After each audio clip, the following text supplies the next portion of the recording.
عليكم ورحمة الله وبركاته. الحمد لله رب العالمين، والصلاة والسلام على أشرف الأنبياء والمرسلين وعلى آله وأصحابه أجمعين، أما بعد، فأعوذ بالله من الشيطان الرجيم. بسم الله الرحمن الرحيم. إن الله وملائكته يصلون على النبي يا أيها الذين آمنوا صلوا عليه وسلموا تسليما. صلى الله على سيدنا محمد وآله وأصحابه وسلم. صلى الله على سيدنا محمد وآله وأصحابه وسلم. صلى الله على سيدنا محمد وآله وأصحابه وسلم. رب اشرح لي صدري ويسر لي أمري واحلل عقدة من لساني يفقهوا قولي. سبحانك لا علم لنا إلا ما علمتنا إنك أنت العليم الحكيم. সম্মানিত উলামা ইকরাম, পিতৃসমতুল্য দাড়ি পাখা মুরব্বিয়ানে আযম, অত্র এলাকার সর্বস্তরে দিনদার পরহেজগার নামাজি আমার ভাই বন্ধুগণ, রব্বুল আলামিনের দরবারে শুকরিয়া আদায় করছি যে মহান রব্বুল ইজ্জত আজকের এই মোবারকময় দিনে, বরকতময় সময়ে, রহমতপূর্ণ স্থান, পৃথিবীর সর্বোৎকৃষ্টতম জায়গা আল্লাহর ঘরে এসে বসে জুমা পূর্ববর্তী আলোচনায় আমাদেরকে অংশগ্রহণ করার সুযোগ, সুস্থতা ও তৌফিক দিয়েছেন। সে রব্বুল আলামিনের দরবারে শুকরিয়া আদায় করে প্রাণ খুলে মহাব্বতের সাথে বলি আলহামদুলিল্লাহ। লক্ষ কোটি তার চেয়ে অধিক দরুদ সালামের হাদিয়া আমাদের সকলের পক্ষ থেকে রহমাতুল্লিল আলামিন মুহাম্মদ রাসূলুল্লাহ সাল্লাল্লাহু আলাইহি ওয়াসাল্লামের নূরানি কদম মুবারকে পৌঁছে দিন। সকলে বলি আল্লাহুম্মা আমিন। প্রিয় হাজিরিন, আজকে আমরা আমাদের সুনির্দিষ্ট সময়ে সংক্ষিপ্ত পরিসরে কোরআনে কারিমের সূরাতুল মাউন, ছোট্টতম একটি সূরা, এই সূরার আলোকে আমাদের মানুষের জীবনের কতিপয় দোষ এবং যেগুলি থেকে বাঁচা মুমিনদের জন্য অবশ্যই করণীয়, উচিত, প্রয়োজন, কোরআনের এই সূরার আলোকে আমরা একটি ছোট্ট পরিসরে আলোচনা রাখার চেষ্টা করব ইনশাআল্লাহ। আল্লাহ তাআলা আমাদের এই আলোচনাকে ইখলাসের সাথে করার, বোঝার, আমাদের প্রত্যেকের প্রাত্যহিক জীবনে আমল করার তৌফিক দান করুন। সকলে বলি আল্লাহুম্মা আমিন। প্রিয় হাজির, গত 2 জুমায় আমরা ইবাদুর রহমান, আল্লাহর প্রিয় বান্দাদের বৈশিষ্ট্য, সিফাত, গুণাবলী নিয়ে আমরা আলোচনা করেছি। আলহামদুলিল্লাহ, যে গুণাবলীগুলিতে ফুটে উঠেছে আল্লাহর প্রিয় বান্দা হওয়ার বৈশিষ্ট্য কি, কোন কোন গুণাবলীগুলি থাকলে পরে আল্লাহর রহমত পাওয়া যায়, আল্লাহর প্রিয় বান্দাদের কাতারে শামিল হওয়া যায়, আমরা আলোচনা করেছি। আল্লাহ আমাদের আমল করার তৌফিক দান করুন, আল্লাহুম্মা আমিন। আজকে সূরাতুল মাউন, এই সূরাটি কোরআনে কারিমের 30তম পারায় স্থান হয়েছে। এই সূরাটি মাক্কি, অর্থাৎ রাসূলুল্লাহ সাল্লাল্লাহু আলাইহি ওয়াসাল্লামের হিজরতের আগে এই সূরা নাজিল হয়। যে সূরাগুলি হিজরতের আগে নাজিল হয়েছে এগুলিকে মাক্কি সূরা বলা হয়, আর যে সূরাগুলি হিজরতের পরে, মদিনা মুনওয়ারায় যাওয়ার পরে নাজিল হয়েছে, এই সূরাগুলিকে মাদানী সূরা বলা হয়। সূরাতুল মাউন এটি মক্কি সূরার অন্তর্ভুক্ত। এই সূরায় মাত্র 7টি আয়াত আছে, ছোট্ট একটি সূরা। এই সূরায় আল্লাহ রাব্বুল আলামিনের ইজ্জত প্রায় 6টি দোষ, মানুষের আল্লাহর অভিশপ্ত, লানত-প্রাপ্ত, যাদের প্রতি ধ্বংস অনিবার্য, এরকম বলে আল্লাহ তাআলা 6 শ্রেণীর মানুষের 6টি দোষের কথা বলেছেন। তাহলে আমাদের ইবাদুর রহমান আমরা গত জুমাগুলিতে আলোচনা করেছি, এগুলিতে বান্দার ভালো গুণাবলীগুলি জানলে পরে একজন মানুষ এই তার জীবনে, মুমিন তার জীবনে এই গুণাবলীগুলি ধারণ করবেন, আল্লাহর রহমতপ্রাপ্ত হয়ে তিনি ইবাদুর রহমান হবেন। তাহলে খারাপ গুণগুলি জানলে পরে কি হবে? খারাপ গুণগুলি যখন জানা হবে তখন মুমিন আল্লাহর প্রিয় বান্দারা এই গুণগুলি, এই দোষগুলি থেকে, এই বৈশিষ্ট্যগুলি থেকে নিজের জীবনকে হেফাজতে রাখবেন। তাহলে তিনি ইবাদুর রহমান, তার প্রিয় বান্দাদের, তার রহমতপ্রাপ্ত সালেহীন বান্দাদের কাতারে শামিল হয়ে যাবেন।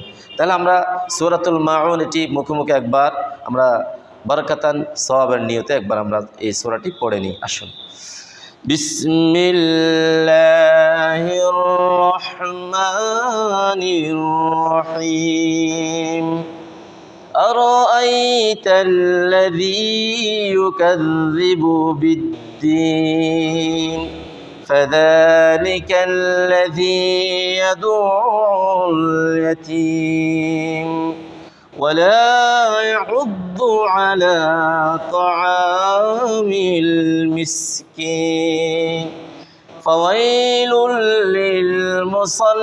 للمصلين الذين هم عن صلاتهم ساهون الذين هم يراءون ويمنعون الماعون صدق الله العظيم।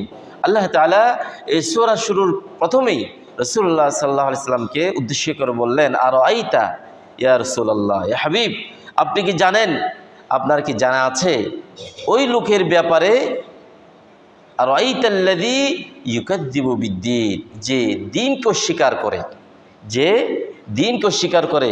উলামায়ে কেরাম, মুফাসসিরিনে কেরাম দ্বীন বলতে এখানে বলেছেন কর্মফল, অর্থাৎ অনেকে অনেক ধরনের কথা কৌল এসেছে, এখান থেকে একটি কৌল হচ্ছে কর্মফল।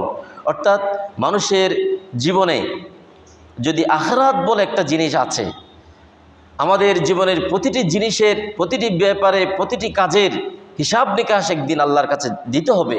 জবাবদিহিতা বলে একটা কথা আছে, হাসর নসর, জান্নাত জাহান্নাম, ফুলসিরাত, ভালো মন্দ, এগুলির পুরস্কার এবং এগুলির প্রতিদান, এগুলির শাস্তি যে আছে, এটি হচ্ছে মূলত দ্বীন।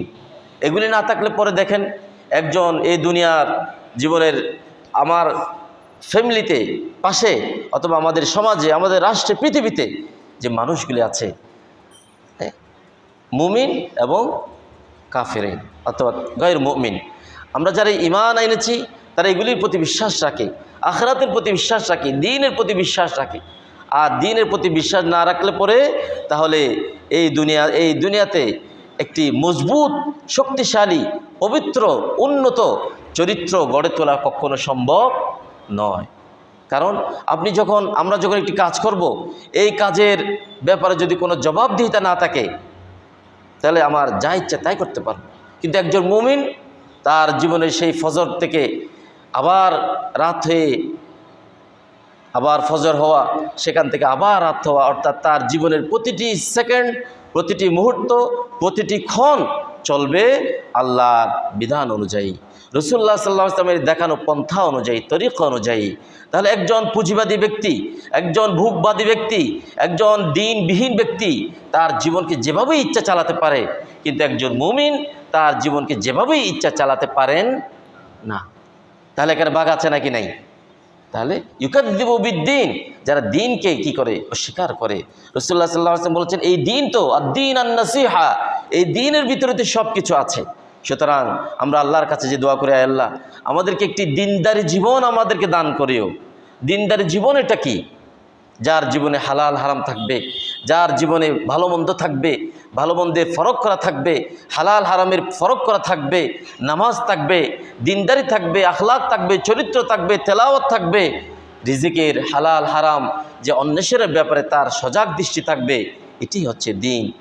প্রিয় হাজিরিন, সুতরাং এখানে আল্লাহ তাআলা এর পরবর্তীতে এসে বলছেন, আপনি কি জানেন যারা দ্বীনকে স্বীকার করে, তাহলে আজকে আমাদের সমাজে, আমাদের রাষ্ট্রে, পৃথিবীতে দ্বীনকে স্বীকার করে এরকম হাজারো মানুষ, শিক্ষিত, সুশীল, বুদ্ধিজীবী, যাদেরকে আমরা অনেক বড় কিছু মনে করি, এরকম হাজারো লক্ষ মানুষ আছে নাকি নাই? এই বাংলাদেশেও আছে নাকি নাই? আছে। ইউকাযযিবু বিদ্দীন, তারা দ্বীনকে স্বীকার করে। পৃথিবীর সমস্ত ডিগ্রির সর্বোচ্চ চূড়ায় সর্বোচ্চ সার্টিফিকেট তিনি অর্জন করেছেন, কিন্তু দিন বুঝতে পারেননি। জন্য আল্লাহর এক ওলি বলতেন, আপনি সব কিছু পেয়েছেন কিন্তু আল্লাহকে পাননি। তাহলে আপনি কিছুই পাননি, আপনি কিছুই পাননি কিন্তু আল্লাহকে পেয়েছেন, আপনি সব পেয়েছেন। আজকে আপনি আমার নিজেদের অবস্থান থেকে যদি আমরা একটু চিন্তা করি, একটু ভাবি, আজকে এই মুহূর্তে যদি আমার চোখ বন্ধ হয়ে যায়, আমার নিঃশ্বাস যদি বন্ধ হয়ে যায়, আমার যদি মৃত্যু চলে আসে, আমার কার কোন মুহূর্তে কোন সময় মৃত্যু আসবে কেউ আমরা গ্যারান্টি দিয়ে বলতে পারি না। যে কোনো মুহূর্তে যখনই আল্লাহ নির্দেশ দিবেন তখনই তার মৃত্যু হবে। যখনই মৃত্যু হবে আমাদের এই দুনিয়ার সমস্ত কিছুকে শেষ করে দিয়ে মুহূর্তের ভিতরে আমাদের যেন আর কিছু নাই এরকম হয়ে যেতে হবে। অতএব যারা দিনকে স্বীকার করবে তাদের ব্যাপারে আল্লাহ তাআলা বলছেন, যারা দিনকে স্বীকার করবে তাদের জন্য কোনো কিছু নাই। প্রিয় হাজিরিন, এরপর আল্লাহ তাআলা বললেন, রাআইতাল্লাযী ইউকাযযিবু বিদ্দীন ফাযালিকাল্লাযী ইয়াদুউল ইয়াতীম।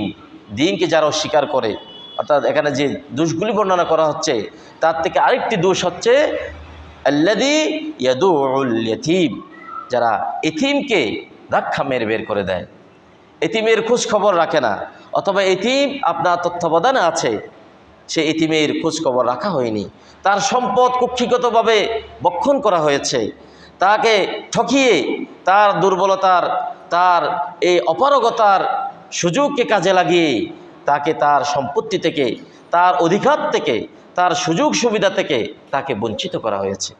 প্রিয় হাজিরিন, এতিমের ব্যাপারে কোরআনে কারিমে এবং হাদিস শরীফে অসংখ্য আয়াতে কারিমা, হাদিস শরীফে অসংখ্য হাদিস শরীফ রাসূলুল্লাহ সাল্লাল্লাহু আলাইহি ওয়াসাল্লামের পক্ষ থেকে এসেছে।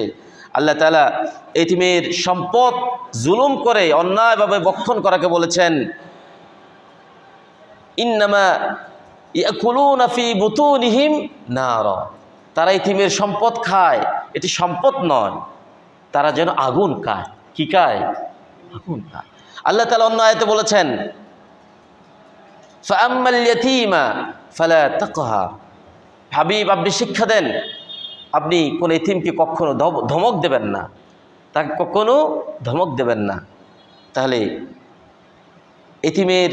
এতিমের সম্পদ খাওয়া, এতিমকে অধিকার থেকে বঞ্চিত করা, এটি কখনো মুমিনের গুণাবলী হতে পারে না।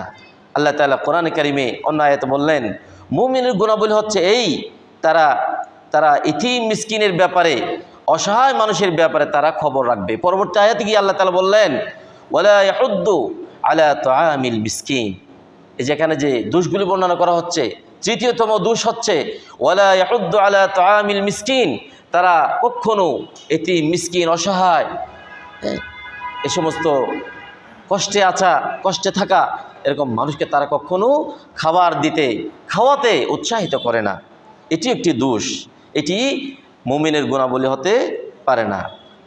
এজন্য আল্লাহ তাআলা মুমিনের এতিম মিসকিনের সেবা করা, তাদের খোঁজ খবর রাখা, তাদেরকে খাওয়ানো, অসহায় মানুষের পাশে দাঁড়ানো, মানবতার কল্যাণে কাজ করা, অসহায় দুস্থ বিধবা, আত্মীয় স্বজন, অপর মানুষের উপকারে কাজ করা, এটি মুমিনের গুণাবলী বর্ণনা করতে গিয়ে আল্লাহ তাআলা বললেন তারা কীরকম। কোরআন কারিমে আল্লাহ তাআলা ইরশাদ করলেন, ওয়ায়ুতঈমুনা আত-তাআমা আলা হুব্বিহি মিসকিনাও ওয়া ইয়াতীমান ওয়া আসীরা ইন্নামা নুতঈমুকুম লিওয়াজহিল্লাহি লা নুরিদু মিনকুম জাযাআও ওয়ালা শুকুরা।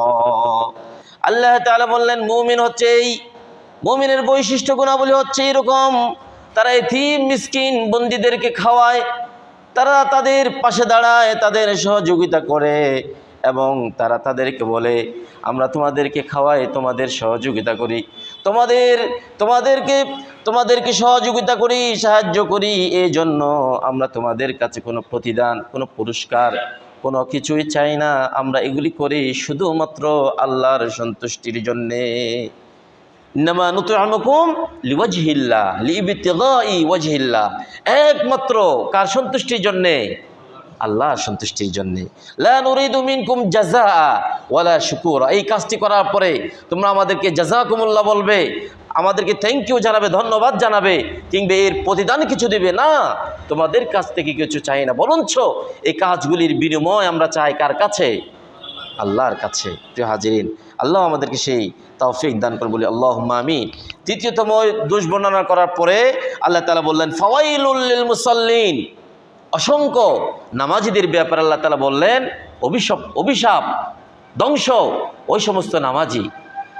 আল্লাহু আকবার, নামাজিদেরকে বলছেন ধ্বংস, অভিশাপ।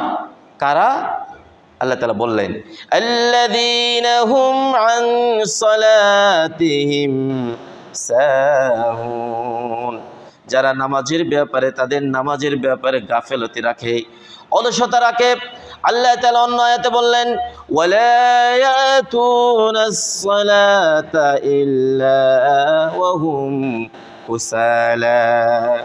আল্লাহ তাআলা এখানে ওই সমস্ত নামাজি যারা মানুষকে দেখানোর জন্য নামাজ পড়ে,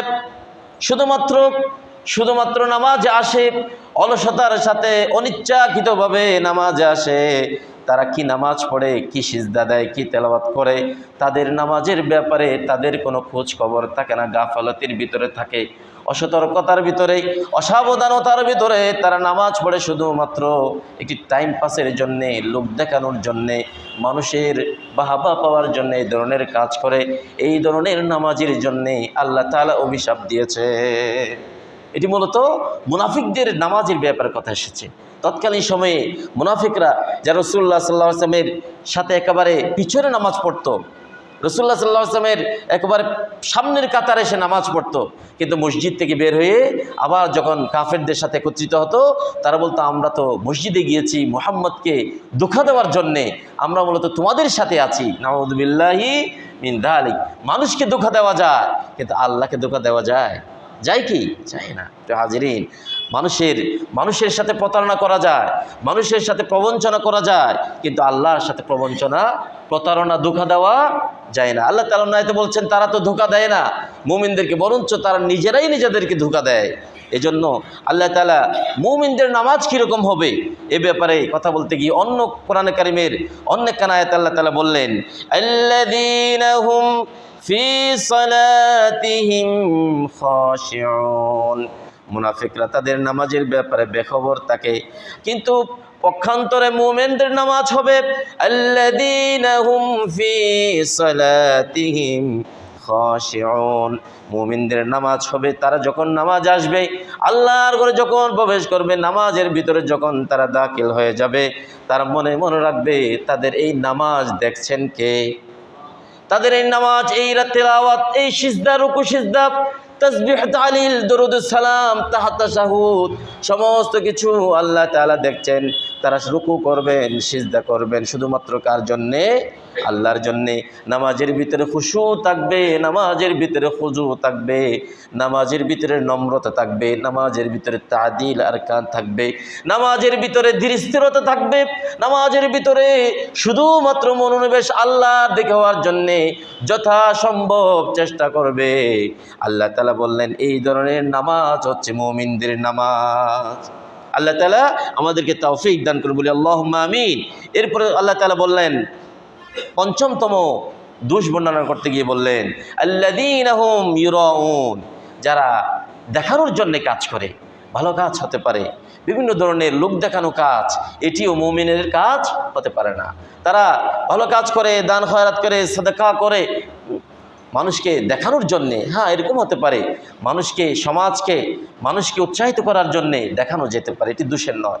কিন্তু শুধুমাত্র দেখানোর জন্যে, ভাবা পাওয়ার জন্যে, দুনিয়ার সুনাম অর্জনের জন্যে, টাইমে সময়ে মানুষকে ধোঁকা দেওয়ার জন্যে, দুনিয়াবি স্বার্থ হাসিলের জন্যে, দুনিয়া কোনো উদ্দেশ্য হাসিল করার জন্যে নামাজ পড়া, দিনই কাজ করা, ভালো কাজ করা, এগুলি দেখানো, এটা মুমিনের গুণাবলী হতে পারে না, ইবাদুর রহমানের গুণাবলী হতে পারে না। এরপরে সর্বশেষে আল্লাহ তাআলা সূরাতুল মাউনের আয়াতে কারিমা শেষ করে দিলেন ওয়ায়ামনাউনাল মাউন, আল্লাহর প্রিয় বান্দাদের দোষ গুণ নয়, কীরকম? ওয়ায়ামনাউনাল মাউন, মাউন বলা হয় তুচ্ছ, নিত্য প্রয়োজনীয় ব্যবহৃত জিনিসপত্র, মুফাসসির কিরাম বলেছেন, যেমন দা, কোদাল, ডেকসি, পাতিল, হাঁড়ি, এরকম ছোটোখাটো মানুষের যার যার সমাজের, দেশের, সংস্কৃতির ব্যবহৃত ছোটোখাটো জিনিস কেউ যদি কোনো বিপদে পড়ে